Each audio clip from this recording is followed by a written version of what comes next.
Guys, welcome back to my channel, or welcome if you're new. My name is Melinda. So in today's video, I'm going to be reacting to a video that Manes by Mel posted, and I think it was titled, "Don't waste your time doing these hair care tips to your curly hair." So I'm going to be reacting to all of these things that she's kind of like myth busting a little bit, and a lot of them are very popular that I've seen a lot of bigger curly hair influencers using in their videos. So I was really shocked by some of these things that she basically said was a waste of time. So like I said, I'm going to be reacting to all the things that she kind of broke down in her video, and then I'm also going to be applying some of the things that she said you should do instead in the video. So if you're interested in that, then just keep watching. So the first one that she talks about is reverse shampooing. So doing your conditioner before your shampoo. The first thing I see people do is use a deep conditioner or conditioner before shampoo. The bottom line is conditioner before shampoo is a waste. If you're gonna do anything, just do an oil treatment. You can still use an oil to do a little bit of detangling without wasting money on a product that isn't going to absorb properly into your hair because it's dirty.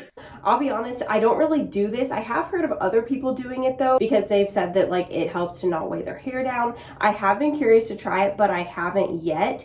And now I'm kind of hesitant to, since Mel is saying that the conditioner literally can't absorb into dirty hair. I've never heard that before. That was really interesting though, and that actually does make sense because I feel like your products do kind of like put a barrier on your hair. So probably won't be trying that now. That's interesting. If you are using a no-poo method or co-washing hair that hasn't been washed for more than 3 days, not only is this a waste, but it's a disservice to your hair and scalp. If that's something that you're using in between washes and you're not washing your hair more than 3 times a week, then co-wash is not something that you need. I've never been a big co-washer, but that was one of the like crazy ones to me, because just like all of you, I'm sure I've heard so many people raving about co-washing for natural hair. So that one was pretty surprising. What's the number one thing that you see people with curly and wavy hair do?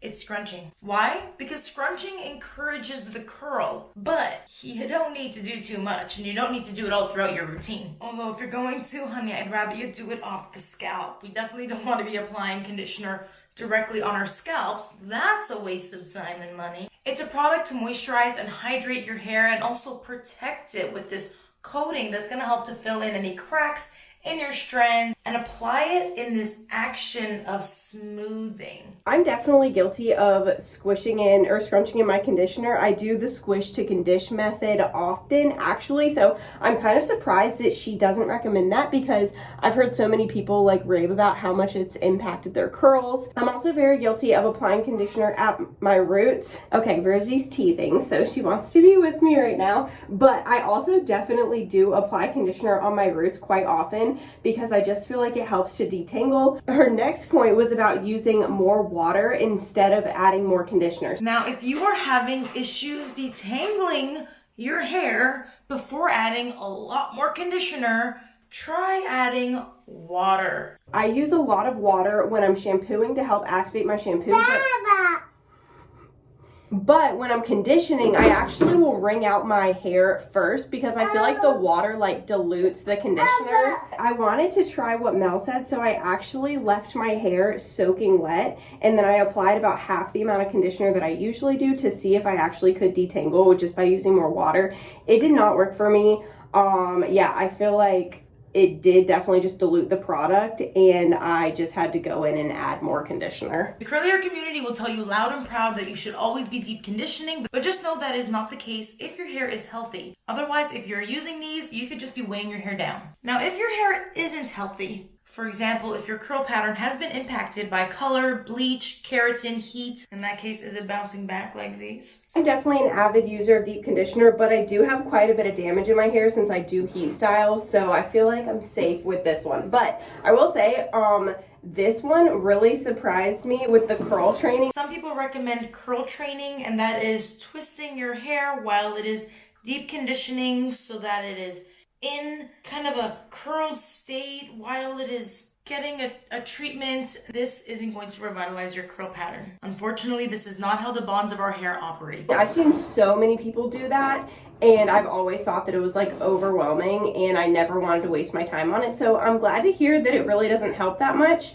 according to her anyways. What do you guys think about this one? I feel like that could be a controversial thing though, because I've seen so many people do this. Now, if the first thing you're doing when you come out of the shower is put a towel on your head, think again. What I recommend is bringing a claw clip into the shower with you. So I never towel dry before styling. I do like to style on soaking wet hair, which is what I'm about to do if someone will let me put them down. Look, my hair's wet. Ew! Ew! It's super important to understand what your hair's texture and porosity is before applying your product. The lower porosity your hair is, the more humectants you want in your products. And the higher porosity your hair is, the more emollients you want in your product. I love this tip about not using products based on your texture, but based on your porosity. This I think is huge, and I'm so glad she talked about this. And I actually got a few tips from her. So this is what she said you should use. You should look for in your ingredients if you have low porosity hair, which I do. So I decided to check one of my favorite stylers, and this actually does have glycerin listed as the second ingredient. So this is the pattern custard. Maybe that makes sense why I love it so much. So I'm just applying the pattern custard to my ends. So in a nutshell, it's gel after cream, or cream before gel. Hair gel before curl cream just literally sounds like it should be illegal, and I would never do that. Trying to dry your wet hair in a really humid environment is not gonna dry. It's gonna take a very, very long time. Your hair won't know what to do with all of the moisture available to it. It can actually be damaging to your strands. It's not good to leave your hair wet for a long time. And so this is gonna result in a lot of frizz. All of your styling, all of this time that we put into styling is basically a waste if you're just gonna be air drying, especially in humidity. This one was interesting because I live in a very humid climate and I used to air dry all the time. I still do pretty often actually, but she's the one that told me that air drying can be damaging to your hair. So I actually do try to diffuse it now when I can. But that little tip blew my mind, that air drying your hair can be just as damaging or more damaging than just like using heat on it with a diffuser. That's crazy. Okay, you guys, I want to hear all of your thoughts on what Mel had to say on these tips. Were you as surprised as I was? Some of these were seriously like, these are the foundation of things that I have learned when taking care of curly and wavy hair, like co-washing, for example, and then like curl training. I cannot believe that she said that that's a waste of time. I'm kind of happy though, because I've seen a bunch of people doing it and I'm like, do I need to be doing this? But I didn't want to put so much time into my hair, so I'm kind of happy that she said that it's basically like useless. But what do you guys think? Or do you disagree with anything that she said? Like, do you do any of these things and you're like, oh no, this is like my favorite thing ever and I swear by it? Let me know. I'm curious to hear your thoughts, and that's all for me. I'll see you in my next video. Bye.